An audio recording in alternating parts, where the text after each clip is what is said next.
KS Lakshmanarao people ఛానల్కి స్వాగతం.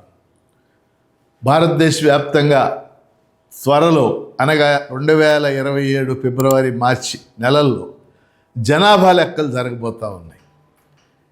ఈసారి జనాభా లెక్కల యొక్క విశేషం ఏంటంటే జనాభా లెక్కలతో పాటు కులగణన కూడా చేయటం అనే కులము యొక్క వివరాలు కూడా తెలుసుకోవటం ఈసారి జనాభా లెక్కల్లో ప్రత్యేకమైన విశేషం.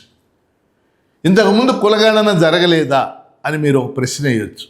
ఇప్పటి వరకు భారతదేశంలో జరిగినటువంటి జనాభా లెక్కల్లో స్వాతంత్ర్యానికి ముందు 1931 జనాభా లెక్కలో మాత్రమే కులగణన కూడా జరిగింది. అంటే కుల వివరాలు కూడా సేకరించబడ్డాయి. ఆ ఒక్క జనాభా లెక్కల్లో మాత్రమే. మళ్ళీ 1931 తర్వాత ఇప్పుడు కులగణన జరగబోతూ ఉంది. కుల వివరాలు సేకరించబోతూ ఉన్నారు. అందుకని మీకు జనాభా లెక్కలకు సంబంధించినటువంటి కొంత సమాచారం మీ ముందు ఉంచబోతూ ఉన్నాను. భారతదేశంలో తొలిసారిగా జనాభా లెక్కలు బ్రిటిష్ పాలనా కాలంలో 1872లో జరిగాయి. అయితే ఆ జనాభా లెక్కలు దేశవ్యాప్తంగా ఒకేసారి కాకుండా అక్కడ మాత్రమే జరిగాయి. అయితే దేశవ్యాప్తంగా జనాభా లెక్కలు మొట్టమొదటిసారిగా 1881లో ప్రారంభమయ్యాయి, 1881. అప్పటి నుంచి 2011 దాకా 10 ఏళ్లకు ఒకసారి మన దేశంలో జనాభా లెక్కలు జరుగుతూ వచ్చాయి. అంటే మన దేశంలో జనాభా లెక్కలు 10 ఏళ్లకు ఒకసారి జరుగుతాయి. 1881లో జరిగినాయి, 1891లో జరిగినాయి, 1901లో జరిగినాయి, 1911, 1921, 31, 41, 51, 61, 71, 81, 91, 2001, 2011. 2021లో జనాభా లెక్కలు జరగలేదు. కారణం మనకు తెలుసు, కరోనా వల్ల. ఇప్పుడు జనాభా లెక్కలు జరుగుతున్నటువంటివి 2021లో జరగవలసినటువంటి జనాభా లెక్కలు. అవి ఇప్పుడు జరుగుతూ ఉన్నాయి. ఈ జనాభా లెక్కలకు సంబంధించి కొన్ని విశేషాలు మీ దృష్టికి తీసుకొస్తాను. భారతదేశంలో 1881 నుంచి జరిగినటువంటి జనాభా లెక్కల్లో 1921 సంవత్సరాన్ని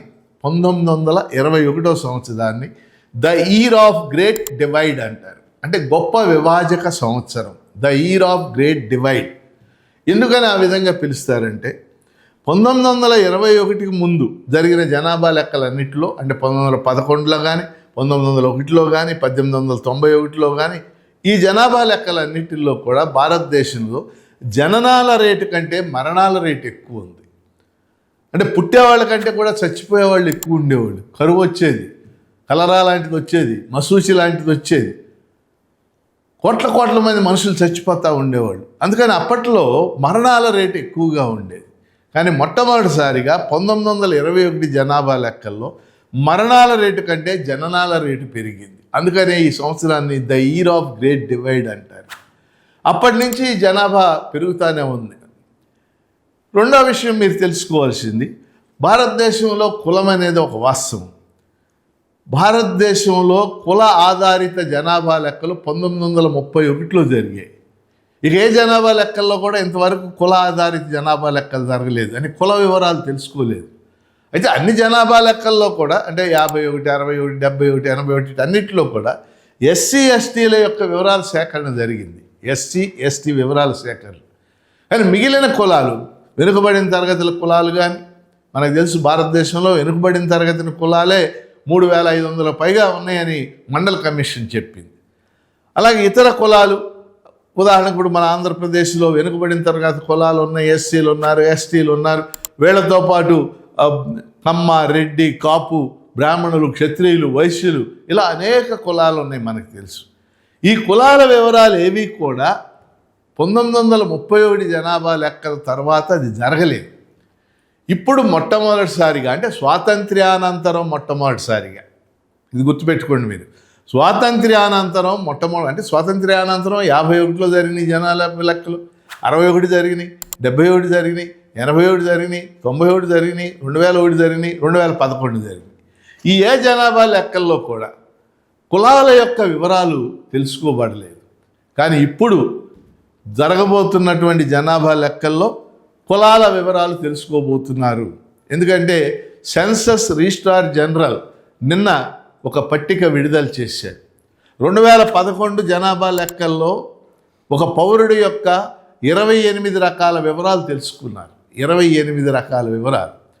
ఈసారి జనాభా లెక్కల్లో 40 రకాల వివరాలు తెలుసుకోబోతున్నామని ఈరోజే సెన్సస్ రిజిస్ట్రార్ జనరల్ ఒక నోటిఫికేషన్ విడుదల. అంటే పౌరుడు ఎవరైనా సరే 40 రకాల వివరాలు ఆ ఎన్యూమరేటర్కి చెప్పాల్సి ఉంటుంది. ఆ 40 రకాల వివరాల్లో ఈసారి కొత్తగా బ్యాంకు ఖాతాలకు సంబంధించినటువంటి వివరాలు ఇవి కొత్తగా చేర్చారు. కానీ మనకు కావాల్సిన పాయింట్ ఏంటంటే కులాన్ని చేర్చారు. ఉదాహరణకి నెంబర్ 10 దగ్గర గతంలో ఎస్సీ ఎస్టీ అని మాత్రమే ఉండేది. ఇప్పుడు మీరు ఏ కులము అనేది కూడా చెప్పాల్సి ఉంటుంది. ఏమిటి దీనివల్ల ప్రయోజనం అంటే కొంతమంది దీన్ని వ్యతిరేకించే వాళ్ళు కూడా ఉన్నారు. ఏమిటి కులగణన వల్ల కులాల యొక్క అస్తిత్వం మరింత పెరిగి కుల విభజన మరింత పెరుగుద్దని వాదించే వాళ్ళు భారతదేశంలో చాలామంది ఉన్నారు. కానీ భారతదేశంలో కులం ఒక వాస్తవం కాబట్టి అనేక రకాలైనటువంటి ఆర్థిక సామాజిక ప్రణాళికలు వేయటానికి కానీ అభివృద్ధి ప్రణాళికలు వేయటానికి కానీ ఉదాహరణకి బీసీలు ఎంతమంది, మళ్ళీ బీసీలో రకరకాలైనటువంటి కులాలు ఉన్నాయి. బీసీలో యాదవులు ఉన్నారు, బీసీలో గౌడులు ఉన్నారు, బీసీలో రజకులు ఉన్నారు, బీసీలో నాయి బ్రాహ్మణులు ఉన్నారు, బీసీలో విశ్వ బ్రాహ్మణులు ఉన్నారు. భారతదేశంలో 3500 కులాలు ఉన్నాయి బీసీలు పైగా. ఇటువంటి అనేక కులాల యొక్క వివరాలు, అలాగే ఎస్సీల్లో అనేక ఉప కులాలు ఉన్నాయి. ఇవన్నీ తెలుసుకోవడానికి అవకాశం ఏర్పడి ఆయా కులాల అభివృద్ధి కోసం, ఆయా కులాల ఆర్థిక సామాజిక సాంస్కృతిక అభివృద్ధి కోసం ప్రణాళికలు రూపొందించడానికి ప్రభుత్వాలకి ఇది సులభం అవుతుంది. అంతేకాకుండా రిజర్వేషన్లు తదితర అంశాల మీద కూడా ఒక చర్చ, ఒక కొలిక్కి రావడానికి అవకాశం ఉంది. ఎంత రిజర్వేషన్లు, ఏ ప్రాతిపదిక మీద రిజర్వేషన్లు ఇస్తున్నారు, మామూలుగా కోర్టులు కూడా అడుగుతున్నాయి రిజర్వేషన్లు ఏ ప్రాతిపదిక మీద ఇస్తున్నారని. ఇలాంటివన్నీ కూడా సెటిల్ కావడానికి ఈ కులపరమైన కుల గణన ఈ జనాభా లెక్కల్లో చేయటం వల్ల జరగడానికి అవకాశం ఉంది. అందుకని నేను ఈరోజు ఈ వీడియో చేయడానికి ముఖ్యమైన ఉద్దేశం ఏంటంటే సెన్సస్ రిజిస్ట్రార్ జనరల్ కులాన్ని కూడా మేము చేర్చామని నోటిఫికేషన్ విడుదల చేశాడు. కాబట్టి అసలు జనాభా లెక్కల వివరాలు భారతదేశంలో ఎప్పుడెప్పుడు జరిగినాయి, కుల ఆధారిత జనాభా లెక్కలు ఇప్పుడు జరిగితే మొత్తం హిస్టరీలో ఇది 2వసారి మాత్రమే అవుతుంది. 1931లో మొదటిసారి, ఇది 2వసారి అవుతుంది. అలాగే స్వాతంత్ర్యానంతరం కుల ఆధారిత జనాభా లెక్కలు ఇది మొదటిసారి అవుతుంది అనే విషయాలు మీ దృష్టికి తెస్తూ ఇక ముందు కూడా మనం ఈ జనాభా లెక్కలకు సంబంధించి కొన్ని వీడియోల తర్వాత మళ్ళీ చేద్దాం. KS Lakshmanarao people's channel subscribe చేయండి, ప్రోత్సహించండి.